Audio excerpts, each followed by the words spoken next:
Why did you do that? What is wrong with you? It's just an appraisal. This house is filled with memories of my parents. I was only curious about how much it might sell for. Stop being selfish. If you don't like how I handle things, you can leave. My name is Emma. I'm 28 years old and work in an office. I met my husband Ryan through a friend's party. Growing up, I was always focused on my studies. I went to an all-girls school and never had a boyfriend. Even in college, I stayed in my comfort zone and concentrated on academics instead of dating. After graduating, I jumped straight into my career and enjoyed it so much that I devoted all my time to work. Before I knew it, I was nearing 30 and hadn't experienced love or relationships. I didn't think it was a big deal until one day, while visiting my parents, my mom said, "Emma, I'm a bit worried about you." She was concerned that I didn't have a boyfriend or anyone I might marry. My mom has always been supportive and kind, so hearing her say this surprised me. "Even your dad worries about you," she added. "Really?" "Oh, Emma, you don't have to mention that," my dad muttered. "Well, your brother Jake got married and now has a baby. I feel so much better knowing you're happy too," my mom continued. Hearing that even my dad was concerned made me realize I'd been so focused on myself that I hadn't considered their feelings. I wasn't about to marry just to make them happy, but I decided it was time to take love and relationships seriously for myself too. From that moment, I started thinking about marriage. I used to wear simple makeup and throw on random clothes without much thought. I figured it was time for a change, so I asked my sister, Lily, for help. "Wait, have you fallen for someone?" she teased. "I'm getting ready to fall for someone." "What does that even mean?" she laughed. Still, Lily was so supportive. She taught me how to apply makeup and took me shopping to pick outfits that suited me. She even helped me learn how to style everything I bought. Since Lily used to be a hairdresser, she had an amazing sense of fashion and gave me great advice. Thanks to her, I looked and felt so much better. I even started getting compliments at work. One day at work, a coworker approached me and said, "Hey, I heard about this event. Want to join?" She showed me a website for a matchmaking party. I thought it sounded like a good opportunity and decided to give it a try. The party was filled with people of all ages, all looking for someone to marry. I was surprised to see so many people there. That's where I met Ryan, the man who would later become my husband. Ryan is the same age as me. He works as a construction worker and has been doing so since he graduated high school. He told me he had always wanted to go to college, but his parents didn't support him. In fact, they told him to leave their house as soon as he could and eventually kicked him out. Ryan had gone to all-boys schools his entire life and had never been in a relationship. By the time he reached his late 20s, he started to feel lonely and decided to try the matchmaking event. When Ryan shared his story with me, I felt an instant connection. His struggles were different from mine, but I admired his strength and resilience. It made me feel closer to him. We exchanged numbers that night and started meeting up. Ryan was so patient and understanding with me, especially since I was shy. After 2 years of dating, we got married when I turned 30. My parents were overjoyed with the news of our marriage. I wanted to meet Ryan's parents too, but he told me he had cut all ties with them and didn't want to reconnect. Instead, he asked if my family could take him in as their own. Understanding his situation, my parents agreed wholeheartedly. We had a small, intimate wedding with just our family. My parents were emotional when they saw me in my wedding dress. I'll never forget the way they cried tears of joy. In that moment, I felt like I had done something meaningful for them. Life with Ryan was happy and peaceful. He treated my parents with so much care and respect after we got married. I often visited them, and Ryan always came along. "Mom, how are you feeling today?" "Dad, let's go fishing sometime soon." Watching Ryan talk so kindly to my parents made my heart feel full. But a few years after we got married, something unexpected happened. One day, while I was at work, my mom called me out of the blue. She rarely ever called during my work hours, so I immediately knew something was wrong. "Emma, come to the hospital right now. It's your dad, he passed out." "What? No way." My mind went blank. Just a few days earlier, my dad had seemed perfectly fine when we visited. My boss noticed I was shaking and asked, "Are you okay?" That brought me back to reality. I left work early and rushed to the hospital. "Emma, Mom." When I arrived, my mom and my sister, Sophie, were waiting outside the treatment room. Their faces were filled with worry. I joined my mom in silently praying for my dad to pull through, but he didn't make it. He had passed away. My dad died peacefully in his sleep, his face still and lifeless. My mom broke down in tears beside him. Seeing her in so much pain made my heart ache even more. I thought to myself, I have to do something to help her.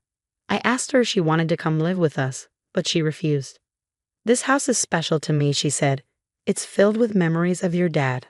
I can't leave it." I was worried about her living alone, but she was so determined that I had no choice but to accept it. Instead, I started visiting her more often to help take care of her. A few months later, my sister Sophie divorced and moved back into our parents' house with her daughter.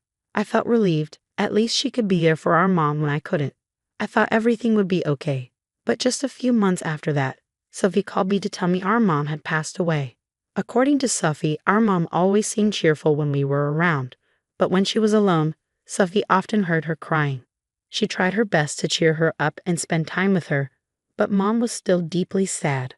Over time, she grew weaker. She stopped eating properly and didn't have the energy she used to. No matter how much Sophie begged her to go to the hospital, she wouldn't go. One day, while shopping at the grocery store, she passed out. By the time she got to the hospital, it was too late. It had been less than a year since Dad's death, and now Mom was gone too. I was overwhelmed with regret. I wished I had called her more often or visited her instead of leaving everything to Sophie. I couldn't stop thinking about how I should have been more sensitive to her grief. The guilt was unbearable. At her funeral, I sobbed uncontrollably. My husband Ryan held me and gently rubbed my back to comfort me.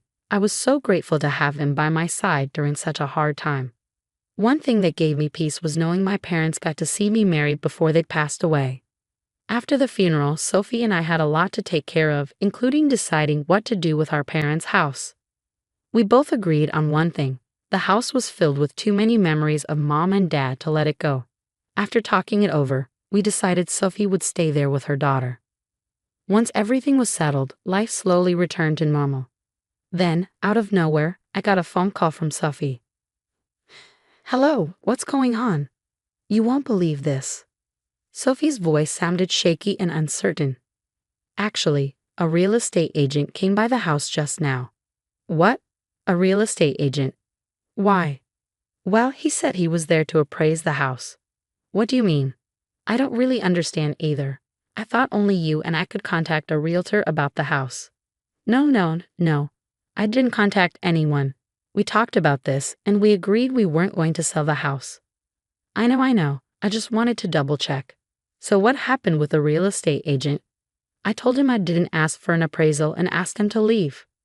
"Who in the world would have asked for an appraisal?" "Oh, by the way, I got a business card from the agent." "Really? Give me the company's number and the name of the person in charge." Sophie gave me the contact details, and I immediately called the real estate agent. After introducing myself and giving the address of the house, I asked to speak to the person in charge. The person confirmed that they had indeed visited the house for an appraisal. "Neither Sophie nor I requested this," I said. "Oh, by the way, the client was a man," the agent added. "Huh. He had the same last name, so I thought he was your brother." I ended the call and went straight to Ryan. "Hey, Ryan." "Yeah? What's up?" Did you ask the real estate agent to appraise my parents' house?" He looked at me with no surprise. "Yeah, what's the problem with that?" "Why would you do that? That house is filled with memories of my parents. You know I decided with Sophie that we weren't selling it." "Don't get so upset. I was just curious how much it could sell for. It's too big for Sophie and her daughter to live in. I think it would be better to sell it, get some money, and share it. That's why I asked for the appraisal." "Don't be so selfish. What's the big deal? I'm part of your family too. I have the right to decide about the house." "That's not what I'm talking about." "Shut up. Don't complain about how I do things. If you don't like it, then leave." With that, Ryan stormed off to his room. I was stunned. I thought he understood how I felt. Why was he acting this way? Did he really need money that badly? I began to suspect something wasn't right, so I hired a detective agency to look into things. That's when I found out something awful. Ryan had a $100,000 debt. I couldn't believe it. I took the day off from work, left the divorce papers on the table while he was out, packed my things, and left. I went to Sophie's and explained everything. Later that evening, Ryan called me. Hey, what's going on? Your stuff is gone. And what's with the divorce papers? What the hell is happening? I'm leaving and I'm divorcing you. What? What do you mean? I left because you told me to leave. If you didn't like my way. Well, I did say that, but I didn't think you'd actually try to divorce me. I don't trust you anymore. That's a lot over one small argument. I'm not divorcing you because we fought over the house. I'm divorcing you because you've been hiding something terrible. What are you talking about? You're in a lot of debt. How did you find out about that? I hired a detective agency to look into it. How did you end up $100,000 in debt? Well, Ryan gave up and told me everything. My coworker told me he made a lot of money from foreign exchange and I got jealous. I tried it too, but it didn't go well, so I tried to recover my losses. The losses just kept growing. I was so caught up in it, I didn't realize how much money I was losing. I can't believe you didn't stop before it got worse. I'm really sorry. It's just that I've always had this gambling problem. You told me when we first got married that your parents were addicted to gambling, casinos, lotteries, everything. That's why there was never any money in your house. And now you're doing the same thing as them. Ryan was stunned into silence after that. I can't get your trust back once I've lost it. I hung up the phone and started the divorce process through my lawyer. Ryan begged me to reconsider. He promised to change. But I told my lawyer I wasn't backing down. Eventually, Ryan signed the divorce papers and it was finalized. It wasn't that his words didn't move me, but I was scared something like this might happen again. Once trust is broken, it's hard to rebuild. I stood firm in my decision and I'm sure it was the right one. One day, when I borrowed his computer while he was out, I found that he had been searching for online gambling sites. He had been trying to win money quickly to pay off his debts. His debt might even be bigger now. Looking back, I'm really relieved we got divorced. I also got a restraining order against him. If he shows up near Sophie's house, I can call the police to remove him. Even though it's been a tough few years, I feel like I've grown stronger. My parents are gone, but I still have Sophie and my niece. I'm going to live a happy life for my parents and protect this house with Sophie. You've been through so much, Lisa. You're really strong for standing up to your husband's gambling addiction and going through with the divorce. It's sad your parents are gone, but like you said, live happily for them. And since you're still young, I hope you find a great relationship in the future. Thank you for watching. Please subscribe to our channel if you enjoyed this story. See you in the next video.